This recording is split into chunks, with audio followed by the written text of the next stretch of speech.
In 68 AD, the most powerful man on earth ran through the dark with no shoes on.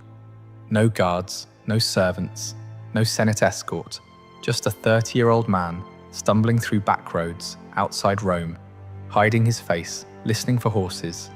12 hours earlier, he had been emperor.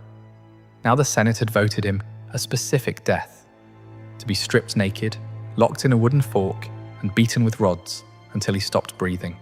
He couldn't do it. He couldn't face it. So he pressed a blade to his own throat, and his hands shook so badly that a secretary had to help him finish. His last words: "What an artist dies in me." Not "what a ruler," not "what an emperor," an artist. That sentence explains everything about how Rome lost a dynasty that had ruled for 100 years. But it doesn't start with the fire, it starts with money. Most channels won't cover what comes next. This one will. Subscribe. In October of 54 AD, Emperor Claudius ate a plate of mushrooms at dinner. By morning, he was dead. The palace moved fast. Before sunrise, the Praetorian Guard, the only military force inside Rome, marched a 16-year-old boy to their barracks and declared him emperor. His name was Nero Claudius Caesar Augustus Germanicus. He had not fought a single battle. He had not governed a single province. He had never commanded troops. He was emperor because his mother, Agrippina the Younger, had spent a decade engineering it. She had married Claudius. She had convinced him to adopt Nero over his own biological son, Britannicus. And when the timing was right, she served the mushrooms. At least, that was what Rome whispered. No trial, no evidence presented, just the timing and the result. Nero took the throne. Agrippina stood behind it. And for the first 5 years, something unexpected happened. Rome functioned. Nero's tutor, the Stoic philosopher Seneca, and the Praetorian prefect Burrus essentially ran the government. Taxes were reviewed. Provincial governors were held to account.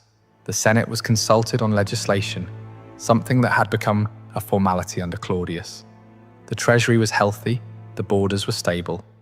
Nero gave public speeches written by Seneca that emphasized justice and restraint. But behind the rhetoric there was a problem the public couldn't see. Nero did not care about governing. He had been raised on Greek poetry, music, theatre, and competition. He practiced the lyre for hours. He studied vocal technique. He composed verses and performed them for small audiences of courtiers. None of this was illegal. None of it was unusual for a wealthy Roman, but Nero wasn't wealthy. He was emperor, and the distinction mattered, because the Roman treasury was not the emperor's personal fortune. It was the financial engine of an empire that stretched from Britain to Syria, that paid 300,000 soldiers, that maintained roads and aqueducts and grain shipments across the Mediterranean, and Nero was starting to treat it like a personal account. The spending was still small: banquets, performers, gifts for favorites, but the trajectory was visible to anyone watching. Seneca was watching. Burrus was watching. And so was Agrippina. Agrippina had put Nero on the throne to control him. When she realized she couldn't, she made a threat. She began publicly supporting Britannicus, Claudius's biological son, the boy Nero had displaced. Britannicus was 14. He had a legitimate claim, and Agrippina was signaling to the Senate and the Guard that she had the ability to replace one emperor with another. In February of 55 AD, at a dinner banquet, Britannicus took a drink, convulsed, and collapsed. He was dead within minutes. Nero told the room it was an epileptic seizure. The body was cremated that same night before dawn in the rain. No physician examined the body publicly. No inquiry was held. The ashes were buried without ceremony. Britannicus was 14 years old. The Senate said nothing. The Guard said nothing. Agrippina said nothing, at least not publicly. But the calculus shifted. Nero had demonstrated something that even Agrippina hadn't fully anticipated. He was willing to eliminate threats at the dinner table, in front of witnesses, and dare anyone to object. Agrippina's position changed overnight. She was no longer the power behind the throne. She was a liability, someone who knew too much. who had her own alliances, and who had just seen what her son would do to a blood relative. For the next 4 years, Nero gradually stripped her of influence. Her guard detail was removed. She was relocated from the imperial palace. Her allies in court were reassigned, but Nero didn't stop there. In 59 AD, Agrippina was invited to a festival at Baiae on the coast near Naples. Nero was affectionate. He embraced her publicly. He gave her a specially designed boat for the journey home. The boat was engineered to collapse at sea. It did, but Agrippina survived. She swam to shore. When Nero received word that his mother was alive, he sent soldiers. They found her in her villa. According to the historian Tacitus, when she saw the swords, she pointed to her abdomen and said, "Strike here. This is where Nero came from." They killed her. Nero told the Senate she had been plotting against him and had taken her own life when the plot was discovered. No one believed it, but no one acted. And that was the pattern that would define the next 9 years. Nero removed a constraint. Rome absorbed the shock, and the absence of consequences encouraged the next removal. His first wife, Octavia, the daughter of Claudius, was exiled on false adultery charges, then executed. Her head was sent to Nero's new wife, Poppaea, as confirmation. Burrus died in 62 AD, possibly poisoned, though the sources aren't certain. He was replaced by Tigellinus, a man whose loyalty to Nero was absolute, and whose interest in governance was non-existent. Seneca, seeing the direction, asked permission to retire. Nero granted it, but kept his estates under surveillance. By 63 AD, every person who had restrained Nero's spending, challenged his judgment, or represented an alternative center of power was either dead, exiled, or silenced. The treasury was now entirely in Nero's hands. And then, in July of 64 AD, Rome caught fire. The fire started near the Circus Maximus, in the shops and stalls packed between the stadium and the Palatine Hill. It burned for 6 days. Then it reignited and burned for 3 more. When it was over, 10 of Rome's 14 districts had been damaged. 3 were completely destroyed. Hundreds of temples, thousands of homes, entire neighborhoods of the densest city in the ancient world, gone.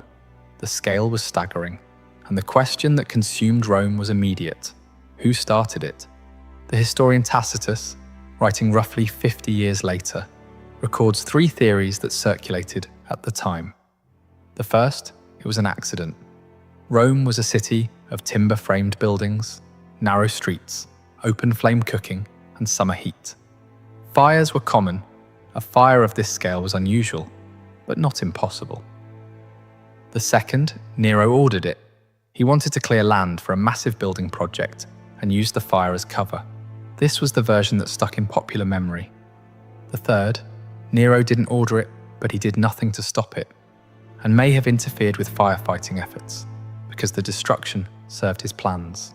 The sources disagree.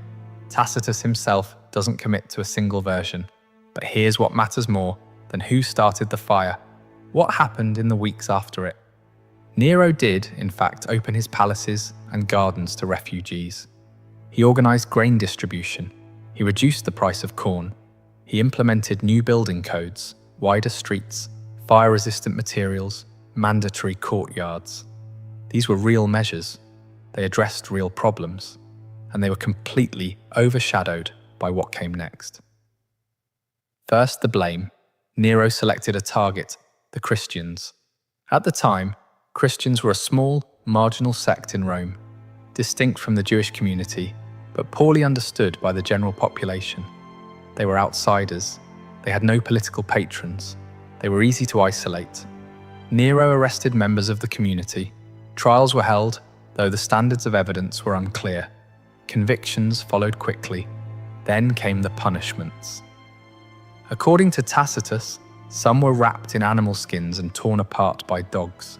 Others were crucified. Others were coated in pitch and set on fire as human torches to light Nero's gardens at night. The public spectacle was meant to redirect anger away from Nero and toward a visible enemy. It worked, partially. The rumours about Nero's involvement in the fire continued, but the immediate political crisis was contained. The executions achieved their short-term objective, but the fire also created something Nero hadn't planned for: an opportunity. The heart of Rome was now empty, and Nero intended to fill it.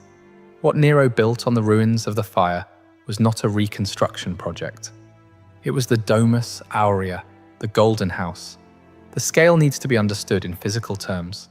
The complex covered between 100 and 300 acres of central Rome, depending on which ancient source you follow. For comparison, the Roman Forum, the political, religious, and commercial centre of the entire empire, occupied roughly 5 acres. Nero's private residence occupied more space than the public heart of Roman civilization. The main building had over 300 rooms. None of them appear to have been bedrooms. The structure was designed for entertaining, display, and spectacle. The walls were covered in gold leaf. Ceilings were fitted with panels of ivory that could slide open to shower guests with flowers and perfume. The main dining room featured a rotating mechanism. The ceiling turned continuously, mimicking the movement of the heavens. An artificial lake was constructed in the valley where the Colosseum would later stand. Vineyards and pastures were laid out around it, creating the illusion of countryside inside the city. At the entrance stood a bronze statue of Nero, over 100 feet tall, modelled on the Colossus of Rhodes. When the palace was completed, Nero reportedly said, "At last I can begin to live like a human being." That sentence landed in Rome like a detonation, because the city was still rebuilding. Thousands were still homeless. Entire districts were still rubble. And the emperor had just taken the most valuable land in the centre of the capital, land that had held temples, public buildings, and private homes, and turned it into a personal estate. He hadn't rebuilt Rome. He had replaced it with himself. But buildings, no matter how offensive, don't overthrow emperors. What came next did. The Domus Aurea was catastrophically expensive. The treasury was already strained from the fire relief efforts, from Nero's years of escalating spending, and from the ongoing military costs of maintaining an empire. And Nero needed more money, so he did 2 things. The first was visible. He began confiscating the estates of wealthy senators and equestrians. After the Pisonian conspiracy of 65 AD, a real but poorly organised plot to assassinate Nero, he used the investigation as pretext for mass seizures. Over a dozen senators were executed or forced to commit suicide. Their property was absorbed into the imperial treasury. Seneca was among them. His former tutor, the man who had written his speeches, shaped his early reign, and tried to moderate his excesses, was ordered to open his own veins. Seneca's wife tried to die with him. Nero's soldiers stopped her. The message to the Roman elite was received clearly. Wealth was no longer safe. Property was no longer secure. Proximity to the emperor was no longer protection. It was exposure. But the second thing Nero did was invisible, and it was far more dangerous. The Roman denarius was the foundation of the imperial economy. It paid the legions, it settled debts, it moved through trade routes from Britain to India. Provincial taxes were assessed in denarii. Military bonuses were calculated in denarii. Grain prices were denominated in denarii. For over 200 years, from the time of Augustus through the reigns of Tiberius, Caligula, and Claudius, the denarius maintained a silver content of roughly 95 to 98%. This consistency wasn't accidental. Augustus had understood that Rome's ability to project power depended on soldiers trusting that their pay would hold its value. A legion in Syria and a legion in Germany had to believe the same coin was worth the same amount. Nero changed this.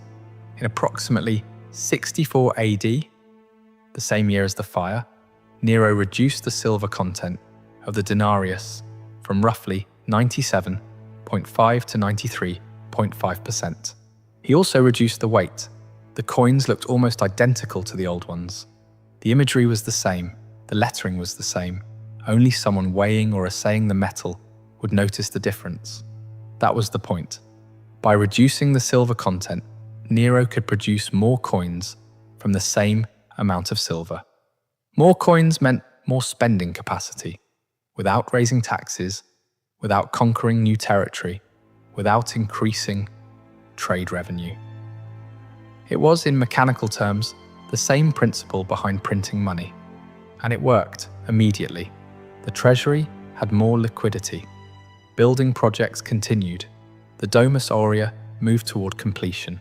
But the denarius didn't exist in isolation. It existed inside a network of trust. Merchants who accepted denarii in Rome also traded with merchants in Egypt, Greece, and the Parthian Empire. Those foreign merchants evaluated coins by weight and silver content, not by the face stamped on them. When the reduced denarii entered circulation, the exchange rate shifted. Roman coins were worth less in foreign markets. Imported goods became more expensive. The cost of luxury materials, the marble, the gold leaf, the ivory that Nero's building, projects demanded, went up. Inside the empire, the effects were slower but compounded over time. Prices rose. The purchasing power of savings declined. Anyone holding denarii, from soldiers to merchants to ordinary citizens, found that their money bought less each year. But the group that mattered most was the legions. Roman soldiers served for 20 to 25 years. Their pay was fixed by imperial decree. They received a set number of denarii per year, with bonuses for victories and a lump sum retirement payment. When the silver content dropped, their pay didn't change in nominal terms. They still received the same number of coins, but each coin contained less silver, which meant each coin purchased less grain, less wine, less equipment. Their wages had been cut. They just hadn't been told. And Roman soldiers were not unsophisticated about money. Many had been recruited from families with commercial backgrounds. They weighed coins. They noticed when the metal felt lighter, when the edges were slightly different, when prices at the camp market crept upward for no visible reason. The denarius debasement didn't cause an immediate mutiny. It didn't need to. What it did was erode the baseline assumption that the emperor's coin was trustworthy, and by extension, that the emperor himself was trustworthy. This erosion was slow. It was invisible on any given day, but it accumulated, and when the crisis came, it would determine which way the legions turned. By 67 AD, the Roman Empire was running on momentum. The treasury was depleted.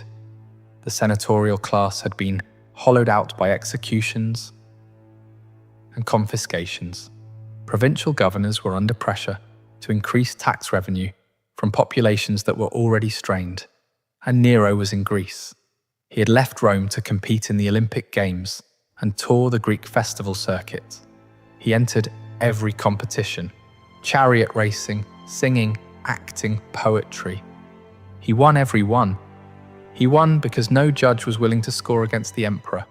This wasn't unusual for Nero. He had performed publicly in Rome for years, but the Greek tour lasted over a year. During that time, the emperor was functionally absent from governance. He did, however, make one major policy announcement while in Greece. He declared the province of Achaia, the Roman designation for Greece, free from taxation. The Greek cities celebrated. The Roman treasury absorbed another blow, and the provinces that were being taxed more heavily to compensate watched as Nero gave away revenue for applause. In March of 68 AD, the governor of Gallia Lugdunensis, modern-day central France, launched a revolt. His name was Gaius Julius Vindex.